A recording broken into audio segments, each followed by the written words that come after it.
अस्सलाम वालेकुम गाइस। इस लेक्चर में मैं आपको बताऊंगी कि यूज़ केस डायग्राम हम किस तरह से ड्रॉ करते हैं for a library system.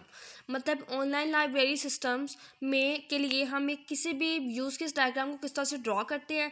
Previous lecture में मैंने आपको बताया था कि ऑनलाइन शॉपिंग के लिए मीन शॉपिंग ऐप के लिए हम यूज़ केस डायग्राम को किस तरह से ड्रॉ करते हैं। और इस लेक्चर में मैं आपको बताऊँगी कि लाइब्रेरी सिस्टम के लिए मीन्स ऑनलाइन लाइब्रेरी सिस्टम के लिए हम यूज़ केस डायग्राम को किस तरह से ड्रॉ करते हैं।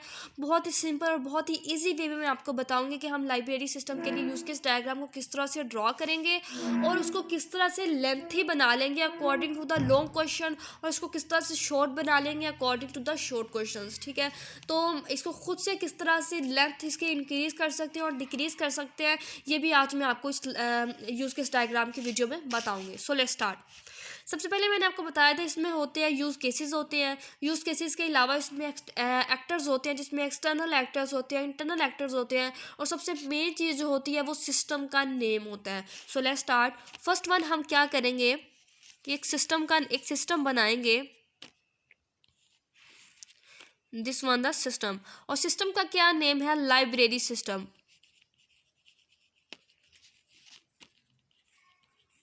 मीन्स लाइब्रेरी सिस्टम के लिए हमने एक यूज़ केस डायग्राम बनानी है, तो ये हमारा एक सिस्टम होता है और सिस्टम का नेम हमने रखा है library system, right.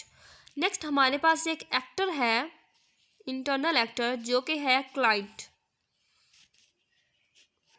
This one the client, जो कि क्या करेगा? बुक्स को बोरो वगैरह करेगा, बुक्स के साथ लाइब्रेरी सिस्टम के साथ इंटरेक्ट करेगा किसी बुक्स को बोरो करने के लिए, उसको रिटर्न वगैरह करने के लिए। अब जो क्लाइंट है इसको हम डिवाइड कर देते हैं।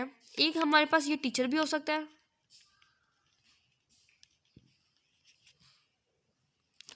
ये हमारे पास कोई स्टूडेंट भी हो सकता है,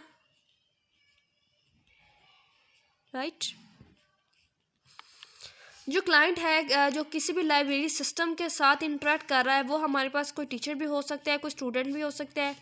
ठीक है, अब ये कौन कौन से फंक्शंस परफॉर्म करेगा, अब मैं आपको वो बताती हूँ थ्रू द यूज़ केसेस। ठीक है, फर्स्ट वन जो यूज़ केस आ जाता है वो हमारे पास आ जाता है कि जो क्लाइंट होता है ये बुक्स को सर्च करता है,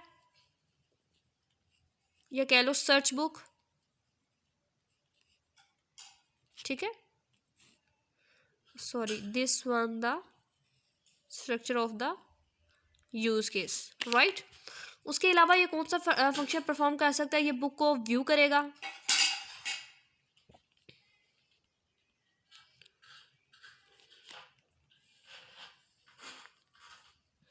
उसके बाद ये बुक को सेलेक्ट करेगा,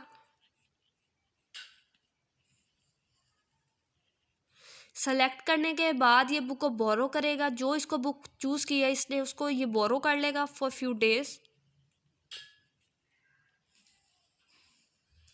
राइट। बोरो करने के बाद अब ये क्या करेगा कि बोरो किया इसने, जब बोरो करने के कुछ दिन बाद मतलब इसने वापस नहीं की, बुक को रिटर्न नहीं किया, जब इसने बुक को रिटर्न नहीं किया तो ऑफ कोर्स ये फाइन पे करेगा। This one is the fine. Mean जो क्लाइंट होगा ये बुक को सर्च करेगा, ये बुक को व्यू करेगा, ठीक है, ये सेलेक्ट करेगा बुक को, ये बुक को बोरो करेगा और फिर ये फाइन पे करेगा, दिस वन, राइट। अब उसके बाद देखते हैं कि मैंने आपको बताया था कि this one this one this one this one and this one, ये हमारे पास यूज़ केसेस होते हैं। अगर ये ऑनलाइन लाइब्रेरी सिस्टम है तो उसके लिए हमारे पास लॉगिन करना लाजमी होगा, तो हम एक यूज़ केस बनाते हैं लॉगिन के नाम से। ठीक है, बुक को सर्च करने से पहले भी ये लॉगिन करेगा, ठीक है, और इसको किसके साथ रिप्रेजेंट करते हैं? मैंने आपको प्रीवियस लेक्चर में बताया था, इंक्लूड के साथ, राइट। इस तरह से व्यू बुक्स बिल्कुल इस तरह, सेलेक्ट करेगा तो फिर भी इस तरह, बोरो करेगा तो फिर जाहिर है लॉगिन करके ही बोरो करेगा, वो फाइन भी पे करना हो अगर उसने तो वो लॉगिन ही करेगा। तो इसका मतलब है यहाँ पर भी इंक्लूड आएगा, यहाँ पर भी इंक्लूड आएगा, यहाँ पर भी इंक्लूड आएगा। उसके बाद हमारे पास एक एक्टर्स हो जाते हैं, एम्प्लॉय आ जाएगा हमारे पास। जो एम्प्लॉय होगा वो इन सब चीज़ों के साथ डील करेगा, दिस वन के साथ भी, ये इसके साथ भी डील करेगा, इस सेलेक्ट के साथ भी डील करेगा, बोरो के साथ भी डील करेगा, इस सब यूज़ केसेस के साथ डील करेगा जो कि एम्प्लॉय होगा, ठीक है। इस स्लेट के साथ भी डील करेगा, इस सब के साथ डील करेगा। उसके बाद हमारे पास होगा एक सुपरवाइज़र। सुपरवाइज़र है हमारे पास दिस वन, ठीक है।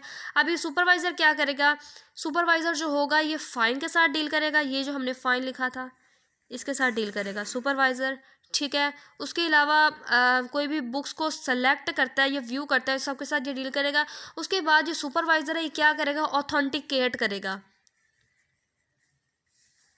क्या यूज़र वैलिड है या नहीं, क्या जो कस्टमर है को क्या वो ऑथेंटिकेट है या नहीं है, तो इसके साथ भी डील करेगा। दिस वन है इंपॉर्टेंट। उसके बाद जब लाइब्रेरी में आप एंटर होते हो या ऑनलाइन लाइब्रेरी के लिए आपको क्या करना पड़ता है, आपको अपना जो लाइब्रेरी कार्ड होता है वो चेक करना पड़ता है। यानी जो सुपरवाइज़र होगा वो क्या करेगा, चेक करेगा कस्टमर का लाइब्रेरी कार्ड।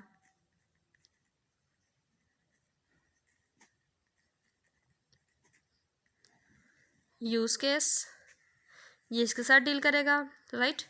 ये लाइब्रेरी कार्ड को चेक करेगा, ऑथेंटिकेट करेगा। उसके अलावा ये फ़ाइन के साथ डील करेगा जो सुपरवाइज़र है।